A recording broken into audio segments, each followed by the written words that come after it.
Ladies and gentlemen, it is that time. There is Genshin news as well as covering a brand new character, which you guys know me. My favorite thing is covering these characters, and by covering, I say as a little guppy in this huge pond, won't be able to get her, but I'll be able to play her in the test arena and hopefully maybe eventually get her at one point because she looks like so much fun.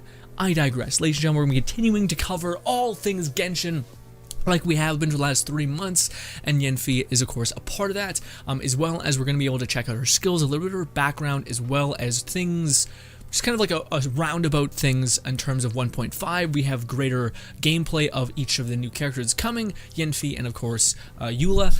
I did it for you anyways. But ladies and gentlemen, what you guys have been seeing right now is Yanfei's trailer, which she is...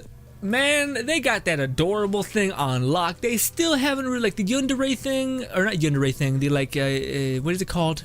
Like, I love you, but I'm never gonna let you know, and instead I'm just gonna, like, die alone. I don't know what it's called. Regardless, she looks incredibly fun. Let's get into her kit and break that down. But, ladies and gentlemen, if you guys know nothing about Yanfei, her backstory is that she works for the Liyue Harbor, and she's all about laws, which is kind of why she has that, what is it called? Pendulum. Okay, so in case you're like, I only got like 10 minutes of retention, Grin, you're losing me.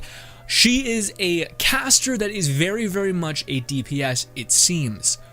But, and a lot of people are memeing this, where they're like, great, another fire character, and I'm like, man, I kind of get it, because fire, at least right now, is going to be so good, and I imagine when we get to Inazuma, Electro might take its place. Hopefully, they start fucking with the balance of each district. That would be cool.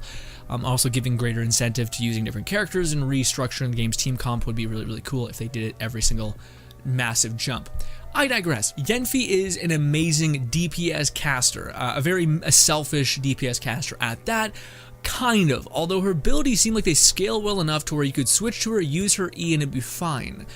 But she is a character that demands you to use her E, that gives you max stacks, and you spend those stacks within charge abilities, and we're going to get into it.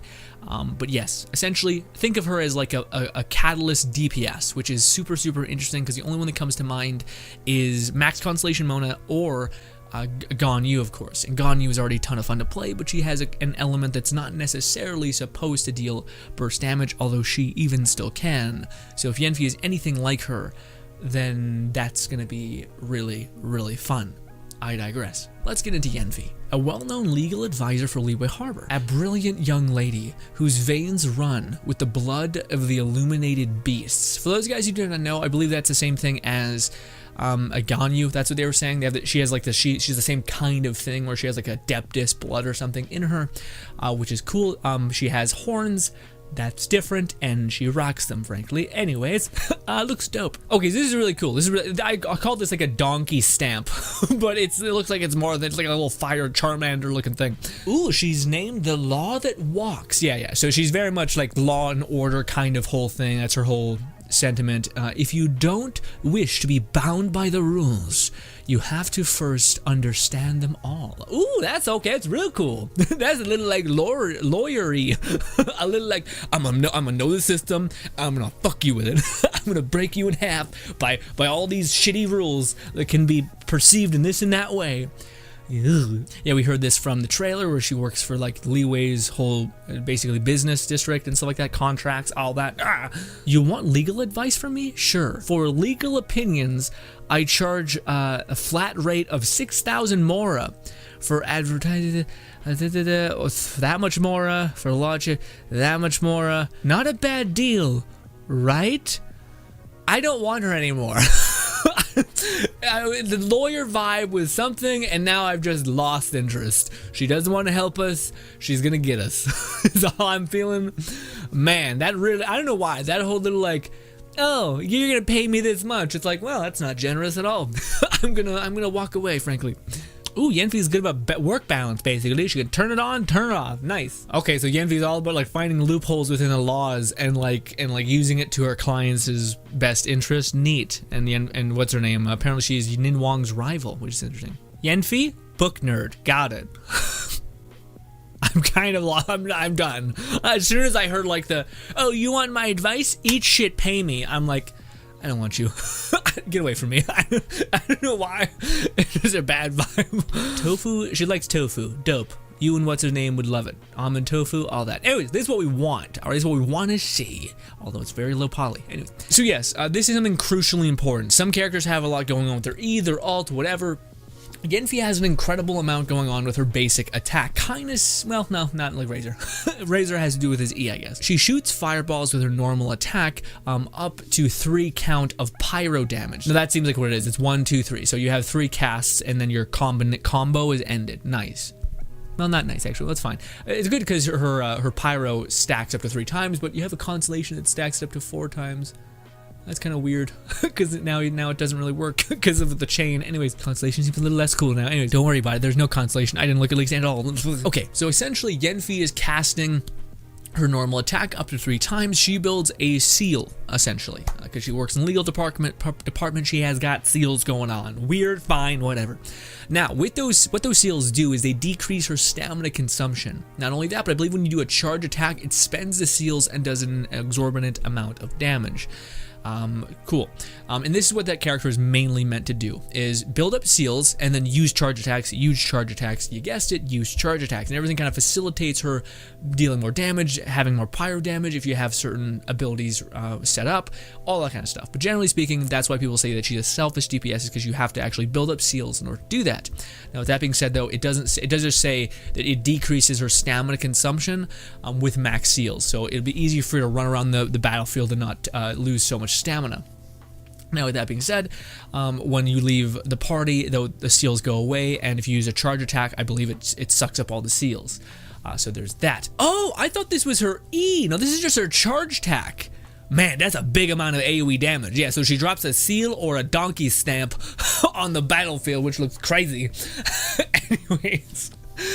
So yeah, essentially this is her charge attack. This is again what you're going to be doing, sucking up all your seals, basically casting your seals 3 times, and then boom, stamping a contract / using your charge attack. Anyways, this consumes all seals, also uses a little bit of stamina because every single seal you have, the less stamina it actually takes to use, which is cool. Not only that, but I think it increases your pyro damage. Yeah. Consuming stamina after a short casting time consumes all scarlet seals and deals AoE pyro damage in an area in front of her. A large AoE, might I add that. The AoE and damage of a charge attack increases based on the number of scarlet seals you have. So an increase of AoE and damage is based on the scarlet seals. So more scarlet seals, more damage. Fantastic. Okay, no, this is her E. I was misunderstanding stuff. This is her E. You pop this out real quick. It's just a massive AoE fire dots. Kind of similar to her charge attack, except it seems like it's probably better scaling with damage, and you don't have to work for it, you don't have to build it up. Not only that, but this gives you max stacks of your scarlet seals. So you're going to want to build up stacks, use your charge as much as you possibly can, or you can just switch to her, use her E, then have max stacks, and then just drop charge attacks as much as you want. But yeah, this character is really about building and expending, and her E just helps her do that. Does massive AoE pyro damage, as well as, again, gives her max stacks of scarlet thing, which increases her base charge attack damage. Great. And this is her alt, which is essentially called, honestly, what this does is it does a massive amount of pyro damage around you. Cool. It also gives you max stacks of your scarlet seals. Cool as well. But also gives you something called Brilliance. Periodically grants Yanfei a scarlet seal, increasing the damage of her charge attacks, and Brilliance cannot be stopped until Yanfei leaves the field. Wait, what? Okay, sorry, that last part. Okay, so everything sounds like legit, where it says, okay, you use your alt, you do a good bit of pyro damage to people around you, you get max stacks of scarlet seals. Fantastic. But then the last little bit, which it says, periodically grants Yanfei a scarlet seal. Okay, so now it's turned your scarlet seals into a regeneration thing. Increases the damage of her charge attacks. Okay, that's also great. The Brilliance effect stops when Yanfei leaves the field. Does that mean when you cast your alt, you permanently have Brilliance established on this character until you switch off to her? Because that could be huge. So you have to, so now you've taken a character that, so now she just recharges her charge attacks, like her seals?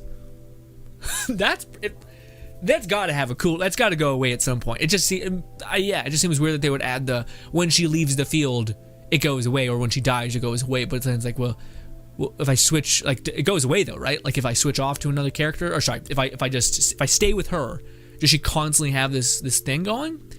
You guys, we're gonna go to, this goes away. Go, well, first of all, it looks beautiful, right? Nice, lovely. Okay, let's go to a place that we cannot show. That has left us. There's gotta be a duration on this thing. What? What? There's no duration. That can't be right. That's... What? Sorry, that's just weird. I don't know why this doesn't even show you like... Yeah. It doesn't even show you like cost odd. Really odd. Anyways, that seems a little nuts. The effect of brilliance will end if Yanfei leaves the field or falls in battle. Yeah, but does that mean it's always up? So that means when you get her ult, you activate her ult, and then you have permanent charge regen, or sorry, like your Scarlet Seal regen, and you have stamina decrease. Because if that's the case, she could be a great farming character too. You just throw get her ult up, pop her thing. Now you have max seals, and it constantly is regenerating those seals, and now you have lower stamina costs when you're running around the overworld. That seems legit. That seems insane. That one seems hard to believe almost. Yeah, because I'm looking at that website that it can't be named, and I don't know. It said it there too. It says exactly what it said there here. It's just here, the place that it can't be named. It isn't saying like, hey, there's a cap on this either. It doesn't say like this is the duration of the skill, or this is whatever. That's got to have a cooldown. Yeah, if it doesn't, that's really strong. But also that doesn't make any sense. Why would you? Is your ult just turn into like you use it once and then you try to use it for what is it? Just like the burst damage, I guess. But you're gonna need to switch off characters. But maybe you want to make a build that you don't have to do that. You know? Weird. Anyways, yeah. Okay, so bottom line, by the way, also she's going to require the talent level up material for the new boss that's coming. That's like that weird tree guy. Yeah, she's gonna require that. But good news is her level up material, not her talent level up material, is just that blue rocks and unfortunately the base rock guy. You know, the last one we got, the last world boss. So there's also this, which looks absolutely breathtaking. It's gorgeous, but it's essentially MiHoYo does this thing where they basically like have a really nice website which covers all the new bells and whistles. We get the new hippostasis, whatever it's called, cryo hippo thing, which is going to be for Eula. We also got Zhongli, who we already know is going to come with Yanfei in a couple weeks here, or no, in a couple days here. Oh my god, my god. I am not rolling because I'm saving for our physical DPS last, and then I'm going to save all of my off-banner wishes that I've accrued like 30 of them at this point for Rosaria and Yanfei when she goes away and what's her name comes available. So we're just going to be holding back. Boom, as soon as Eula comes out, we're going to pop off. Hopefully. Probably not going to, well, we'll see. We'll see what happens. Hopefully fate will be on our side. It could be a nightmare. Regardless, here's also greater clarity and like images of Yanfei popping off with her normal attack. So as you guys can see, she's building up charges, and yeah, fantastic. That's what her base kit looks like. And then we have this is her E again, just pop, do a good bit of damage. You accrue a decent amount of particles. Looks like you get 2. It's actually not that much. It's actually not that great. Anyways, but you also get max seals. Again, she seems like she's made to be a DPS. Again, not like a support in any way really. It'd be one thing if your like allies could get brilliance, which could be interesting, but I don't think that's gonna happen. That's not how it says it's worded, so probably not. Her ult does look like it just does a good bit of burst damage, kind of like Rocket Girl. So yeah. We also have Eula here, looking absolutely gorgeous. As well as she's just goes over all of her base attacks, which this looks a lot slower. I don't know if the guy who's like playing her is just really like trying to like make people see each combo hit, or if it's just that slow. But it looks very slow, her attack speed. But regardless, looks fantastic. Also her charge attack looks dope. Everything looks different. Like even her charge attack looks like Diluc's, but like there's certain parts where like, okay, no, there's more finesse here. Like right there where she goes over top, and then when she ends it like in a ballerina kind of like, you know, thing. Anyways, dope. So that's her base attack and her charge attack. And then we have this, which is her E. So that's her quick summon for her E. It's Eula's quick E. And that's her hold E is when she summons for a sword, it's just to smash people in the chest. There it is. Boom! That looks awesome. That'll never get old. Also, apparently it's on like a 3-second cooldown, just a swipe. And let me see that real quick. That's pretty good. Every 3 seconds you can generate a cryo particle. If you have like Rosaria on the field with her, that would be probably pretty okay. Well, it depends on how much constellation you have. Anyways, This is her ult. Essentially, you're going to summon forth this giant sword sweeping it across enemies' faces, and then it's going to hover right beside you. Every single time you do anything, attack, use your E, you charge attack, whatever it is, hold down E, whatever it could be. You start building up a charge with that sword, and it's awesome. It actually starts coming into fruition. Like, it starts becoming more and more crafted. Like, it starts off like basically just the hilt, and then it starts growing with each hit that you do. I think you have like 9 seconds to build up as much as you possibly can. I think the max is 30.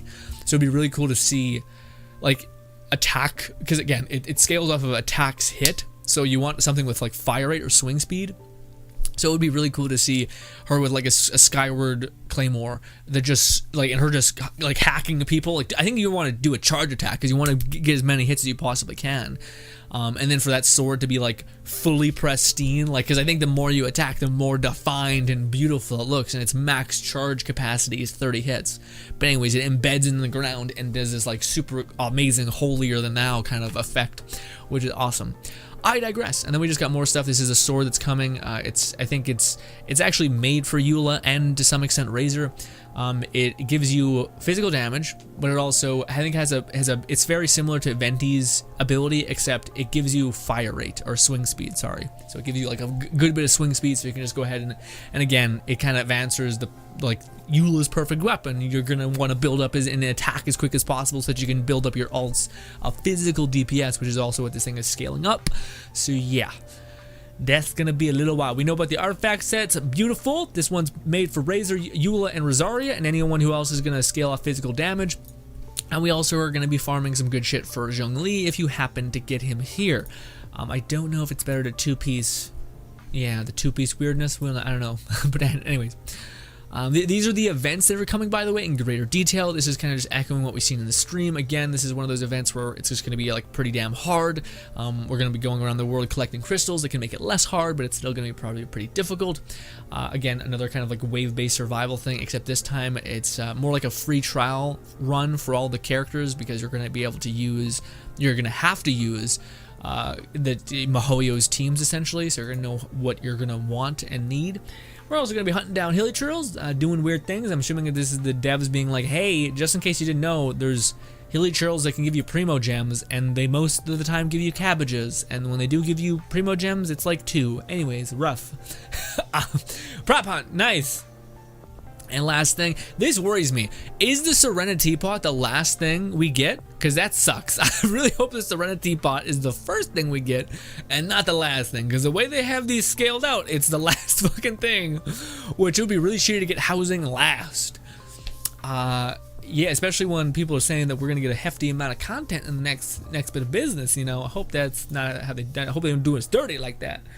But yeah, ladies and gentlemen, that was essentially Eula. I think I covered just about everything. That was me doing that. Don't worry about it. It just needs to get done, and I'm chewing away at it.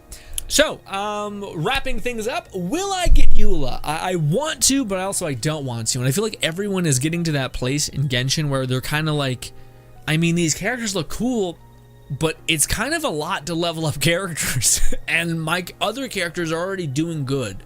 Like, for me to be like, okay, these characters that I've invested so much time into making good, fuck yeah, next.